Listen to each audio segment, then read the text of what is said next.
our next story, Chris. Have you noticed my little bling? The bling, look at you. There ain't nothing little about that. No, it's 50 carats. We have given you tips over the months, right? Investing tips on stocks, bonds, ETFs, commodities. But what about some rock-hard assets, literally?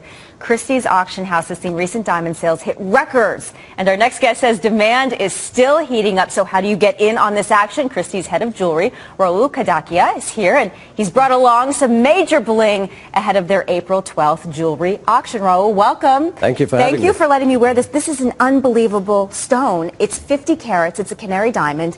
And by no means is this the most valuable piece that you have with us. It's not the most expensive, but it's one of the most impressive. 50 carat, vivid yellow, which is as strong as one can have in colored diamonds. And that stone you have on is $2 million.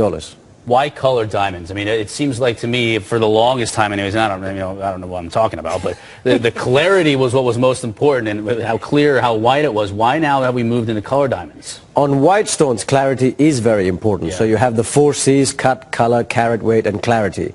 So on a D color, the best white stone, like we have here, the 37 carat, the color and clarity is very important. But that stone will go on to make about $150,000 a carat. By that same token, the stone next to it is only 10 carats. It's a vivid pink, and it'll make $1.5 million a carat. Wow. 10 times the price. So that purple, very rare pink purple diamond is worth, at auction, what do you expect it to go for? On Tuesday, if the market remains as it is, I think $15 million. That's unbelievable. So let me ask you this. In these times of economic uncertainty, the markets, there aren't a lot of choices. There isn't a really strong safe haven play right now. Why jewelry? Why is there still such important heavy demand into jewelry? Why does the value continue to rise? Well, diamonds, for the longest time, it's one of the oldest businesses where it is the most portable form of wealth that there is. Your 2 million diamonds, you can walk away with it, and there you go. It's pretty heavy, though. You can't carry an apartment with you. You can't carry gold, like Chris said. Stocks, how else do you this is $25 million of stones, and you can just put it in your pocket and off you go. All right, Rahul, precious. Simple as that. Yeah, simple as that. Off you go, Lori. Bye-bye. Precious stones, precious metals. We certainly can see it and know the value. I have a watch on right now, and there aren't any precious stones or precious metals associated with this watch, at least not that I know of. What makes a watch, then, valuable like the one I'm wearing right now? The watch you're wearing is known as the Paul Newman Rolex Daytona. It's steel and glass, so if I put it all apart, it wouldn't be worth $10. But that watch could go on to make as much as $100,000 because of what Paul Newman did for it, and because of the way Rolex marketed that brand of theirs. So who's going to show up at this auction and make these purchases? And how would an ordinary person be able to afford something like this? We don't just sell diamonds at, $5 and $10 million. You can come to Christie's and enjoy the experience without purchasing. You can buy something at $2,000 and you can buy something at $20 million. So we will have collectors, people that just walk into the sale.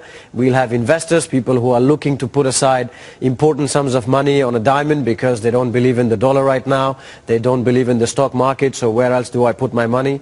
And there are clients who simply want to buy a big diamond. That's the best part of my business. Now, we like to laugh and joke and have a good time here. The gentleman to your right does not look like he likes to laugh and joke and have a very good time very often.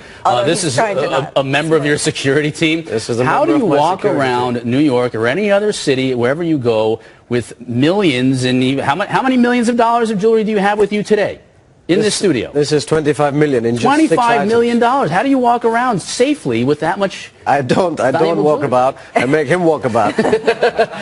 I mean, is it almost like a Secret Service thing where you're in touch all the time and people going out different doors and different vehicles? It's kind of like that. We don't talk about how and when we leave, and there's armored cars that take people from one location to the next, but nobody knows the plan, and these are the guys who knows what's going on.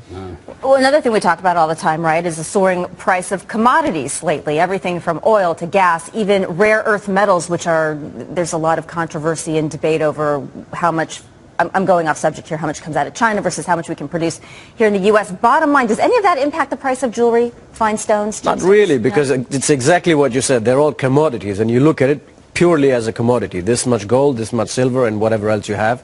Whereas this is so personal. Look how happy you are wearing that yellow stone there. Please, this is the highlight It's of my a very week. personal purchase, and that helps it a lot. All right, Raul, thank you so much for your time, your insights. Good luck with the auction, and you can just leave all this stuff behind. We'll take care of it. Don't worry. We got it. Thanks very much for having me again. Thank you. All right.